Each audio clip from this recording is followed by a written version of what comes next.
Assalamualaikum warahmatullahi wabarakatuh. Today we're going to present about a video critic. This prepared by Syaffina Binti Sanusi, Sayyyidah Nafisah Binti Bakri and Siti Nurkhuzaihah Binti Jusoh. This is how the Good Doctor series happened. The Good Doctor is an American medical drama television series based on 2013 South Korean series of the same name. Actor Daniel D. Kim noticed the original series has bought the right of his production company. He began adapting the series and, in 2015, eventually shopped it to SBS television studio. SBS decided again creating a plot. Because Kim felt so strongly about the series, he bought back the right from the SBS. Eventually, Sony Pictures Television and Kim worked out a deal and bought a David Show, creator of the Fox medical drama house, to develop the series. Synopsis. Sean Murphy, a young surgeon with autism and Severe syndrome, relocates from a quiet country life to join a prestigious hospital surgical unit. Alone in the world and unable to personally connect with those around him, Sean used his extraordinary medical gift to save lives and challenge the skepticism of his colleagues.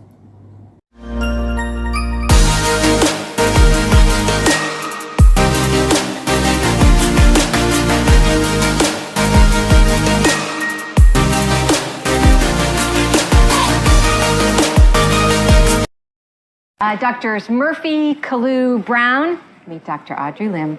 You're attending for the evening. Hey, coffee? He roasts the beans himself. Oh. Kiss ass? ER. How long? Got it. Listen up, everybody. We got a mass cash coming in. It's a bus crash, 24 passengers. Transfer all patients waiting for beds up to the nursing units. Have maintenance bring down cots. We're going to convert the waiting room into triage. No one goes home till we're all clear. Page everyone on call. I don't care what department they are. Tonight, everybody's trauma. Glove up and line up. Description of Critical Incident 1. Leadership.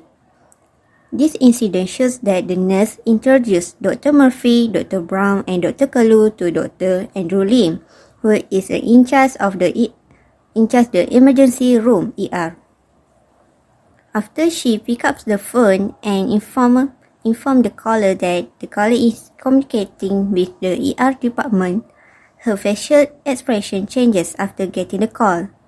After she hangs up the phone, she alerts everyone that they will get emergency patients in large numbers and act quickly to indirectly give the information about what they need to do to make sure all the doctors and nurses are ready to provide treatment according to the need of the patients who will arrive soon. From this incident, I can say that the nurse showed good leadership because she knows when she needs to become serious or not. Besides that, she also acts quickly based on the situation and give instruction to workers what they need to do to make sure the ER is ready to be used to give the treatment to patients that will arrive soon.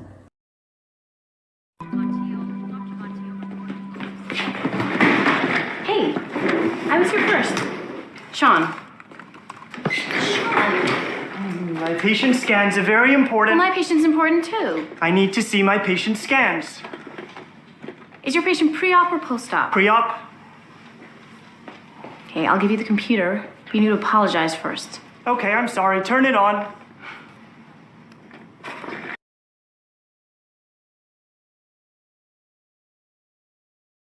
Description of Critical Incident 2. Politeness. This incident shows that Dr. Sean runs to the computer and snaps the chair before Dr. Brown can see, and it could cause injury if Dr. Brown is not sensitive to the surrounding conditions. After that, they try to negotiate to decide who can use first based on the patient priority.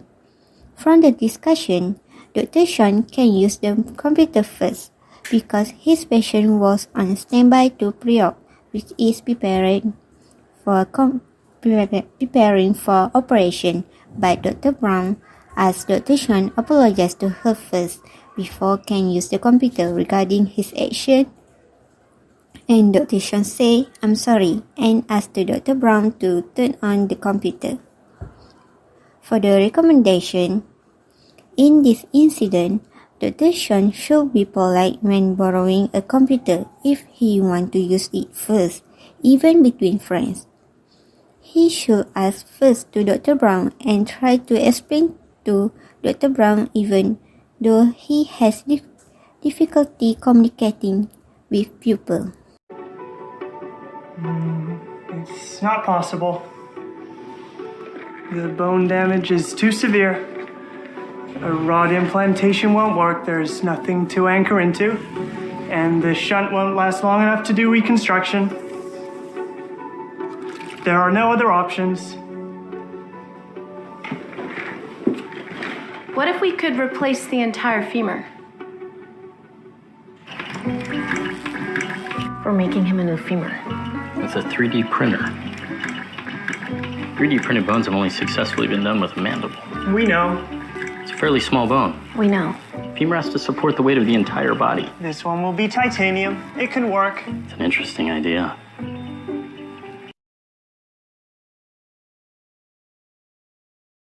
Description of critical incident 3.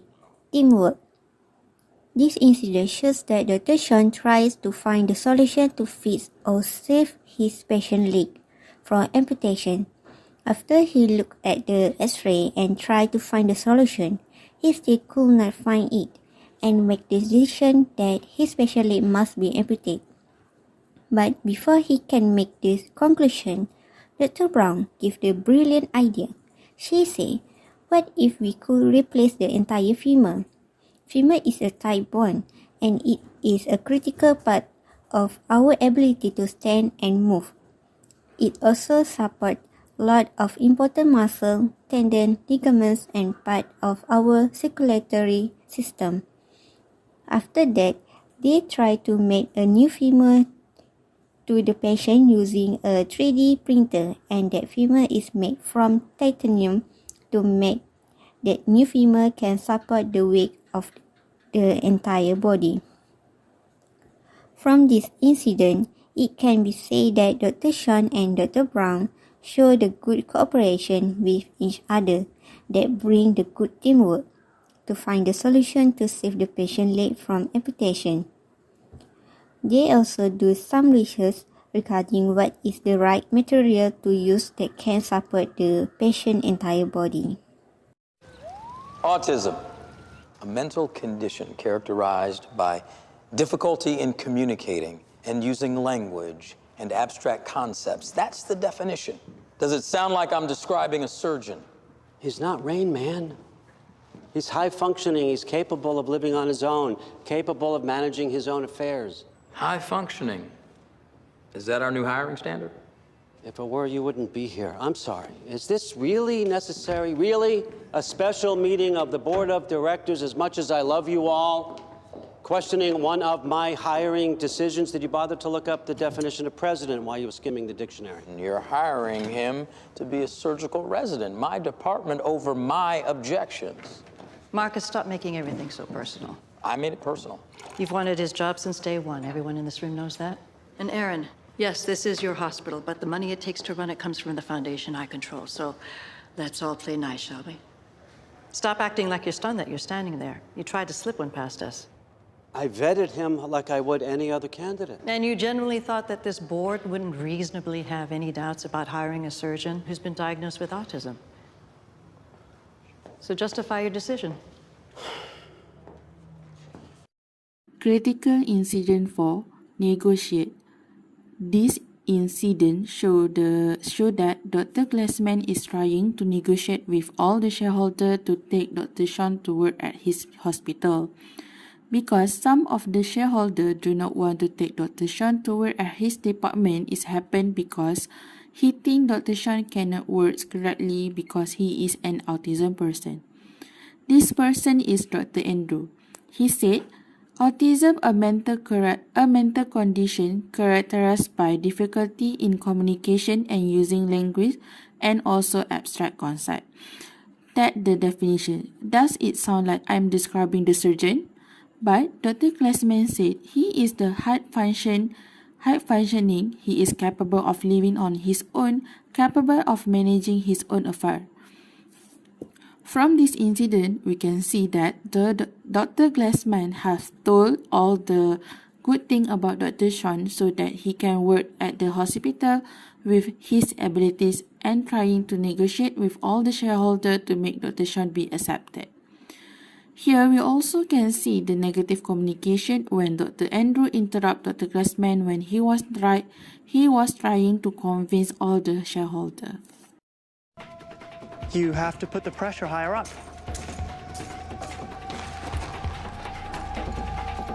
There.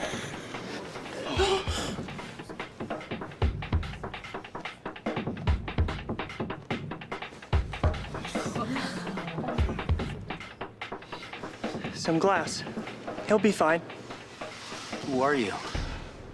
Hello. I'm Dr. Sean Murphy. I'm a surgical resident at San Jose St. Bonaventure Hospital. The veins in the boy's left arm are popping. Is that bad? I don't see. Intrathoracic pressure. No, his chest is rising. He's breathing. No, the chest is moving paradoxically. The left lung is in distress.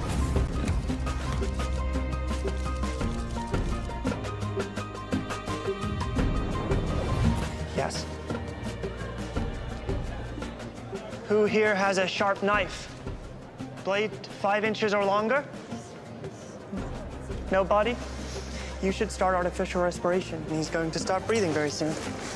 Oh, I need a knife. Where do you keep the knives people forget they're traveling with? A knife? Sure. Anything else? I do also need a narrow 6-foot tube and high-proof alcohol and gloves and baggage handling tape, but I'm going to get the alcohol from the duty-free store and the tube from the back of the soda machine. Well, I wish you all the luck with that, but I'm not going to give you a knife. No, I need a knife. There's a medical emergency. There's a medical emergency. That one right near the top looks very sharp. Would you get it for me? Well, I'm not going to give you a knife. I'll ask you. There's not the time. Weapon! Weapon! Move! Get out of the way! Drop it! Ooh, idiot! You're lucky we didn't just shoot. No! He's trying to save my son's life. Excuse me, please.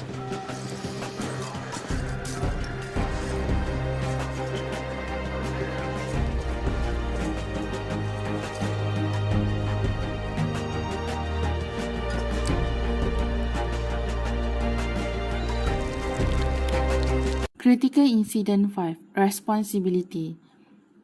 This incident showed that Dr. Sean trying to save a boy's life, it is because he has a responsibility to save the boys, because he is a doctor.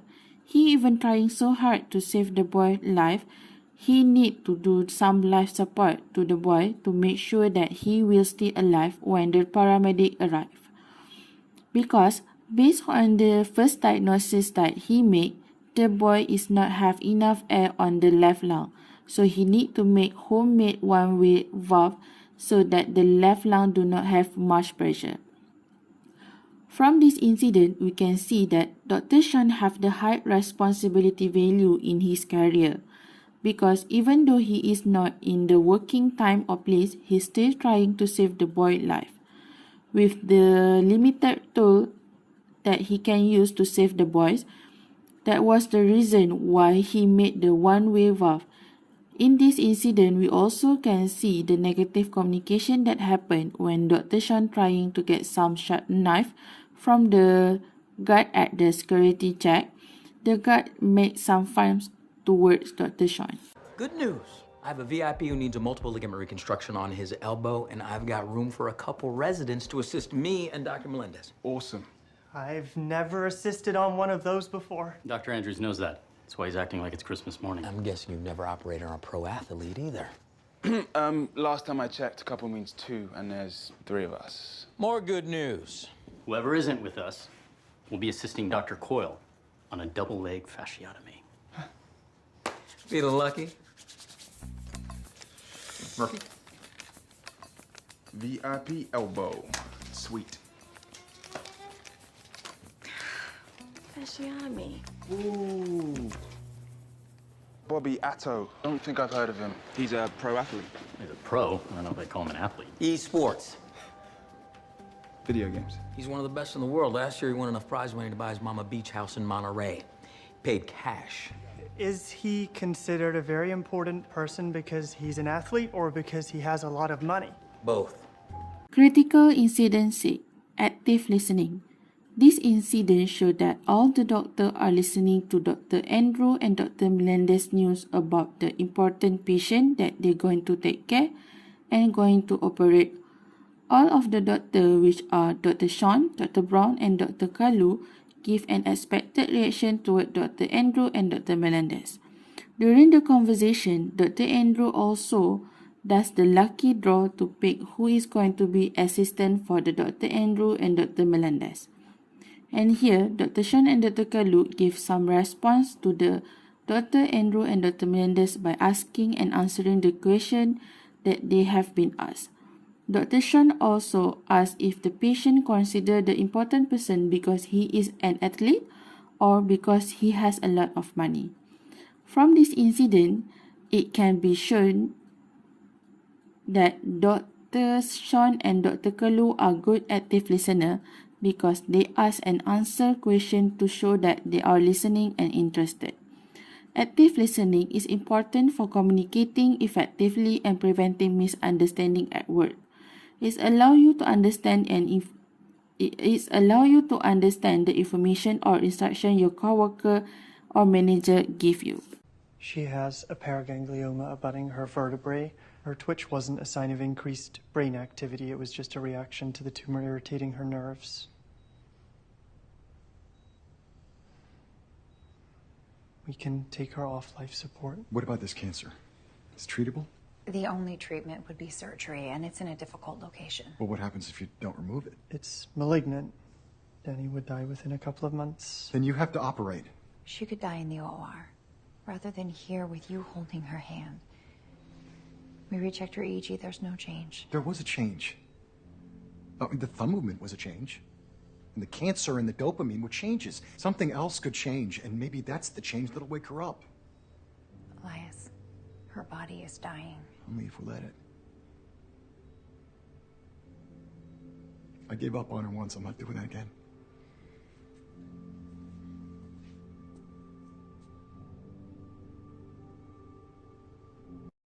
Assalamualaikum warahmatullahi wabarakatuh. My name is Saiyyidah Nafisah and I will explain about this video. This video excerpt shows the positive communication and politeness of professional behavior when an employee talks properly and consults with a customer. The employee is seen using polite language and a friendly demeanor towards the customer, which is respectful and can lead to increased customer satisfaction. The employee is also seen taking the time to listen to the customer and addressing their concern, which shows that the customer is being taken care of and their needs are being met. This video highlights the importance of providing training and setting clear expectations for employee behavior in order to ensure a professional atmosphere and increase customer satisfaction. So, for the causes of professional behavior when an employee talks properly and consult with a customer can include training, a positive work environment, and clear expectation. Training can help ensure employees understand how to interact with customers in a professional manner.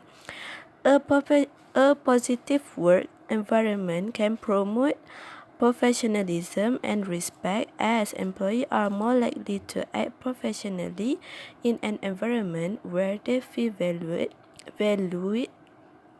and respected. Finally, clear expectations should be set for employee behavior and communicated to all employees. This can help ensure that employees are aware of what is expected of them and can help them act in a professional manner. So for the effect of professional behavior when an employee talks properly and calls out with a customer can include increased customer satisfaction, increased customer loyalty, and increased employee morale. Increased customer satisfaction can occur when customers feel they are being treated with respect and professionalism. Increased customer loyalty can occur when customers feel they are being taken care of and their needs are being met. Finally, increased employee morale can occur when employees feel valued and respected and are recognized for their professional behavior. Ways to improve professional behavior when an employee talks properly and calls out with a customer include providing training, creating a positive work environment, and setting clear expectations. Training should be provided to employees on how to interact with customers in a professional manner. A positive work environment should be created in which employees feel valued and respected. Finally, clear expectations should be set for employee behavior and communicated to all employees.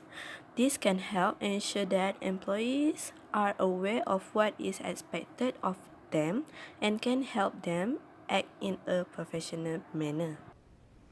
Are you mad at me?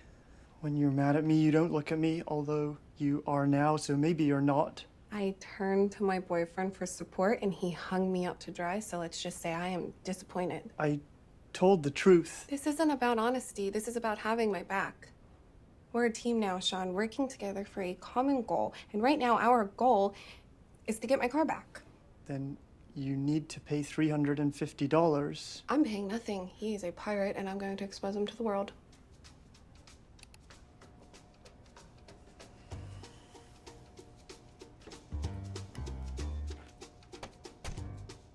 Okay, for the second video, this video excerpt shows the negative communication and impoliteness of unprofessional behavior when an employee does not want to admit their fault. The employee is seen arguing with her colleague and refusing to take responsibility for their mistake, which is disrespectful and can lead to a hostile work environment. This video highlights the importance of providing training and setting clear expectations for employee behavior, as well as implementing consequences for any violation. The causes of unprofessional behavior when an employee does not want to admit their fault can include fear, pride, and lack of understanding. Fear can lead to an employee who wants to admit their fault due to the potential consequences they may face. Pride can lead to an employee not wanting to admit their mistake as they may feel embarrassed or ashamed. Finally, lack of understanding can lead to an employee not understanding the consequences of their action and not wanting to admit their mistake.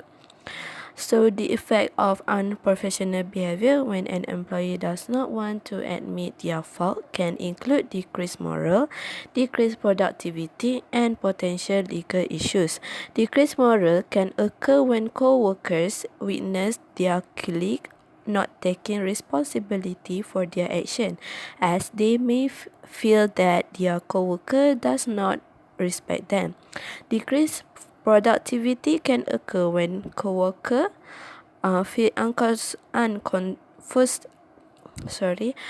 uncomfortable or distracted by their colleagues' behavior, leading them to not be as productive as they could be. Finally, potential legal issues can arise if the behavior is considered to be harassment or if it violates company policies. So the way to improve unprofessional behavior when an employee does not want to admit their fault includes providing training, setting clear expectations, and implementing consequences for violation. Training should be provided for employees on the importance of being accountable for their action. Clear expectations should be set for employee behavior, and this expectation should be communicated to all employees. Finally, consequences should be implemented for any violation of these expectations, such as warnings or disciplinary action. So, for the conclusion, it is important to ensure that employees act in a professional manner and take responsibility for their action. Professional behavior when an employee talks properly and consult with a customer can lead to increased customer satisfaction, increased customer loyalty, and increased employee morale. Unprofessional behavior when an employee does not want to admit their fault can lead to decreased morale, decreased productivity, and potential legal issue. To improve this situation, training should be provided to employees, clear expectations should be set for behavior, and consequences should be implemented for any violation. That's all from us. Thank you.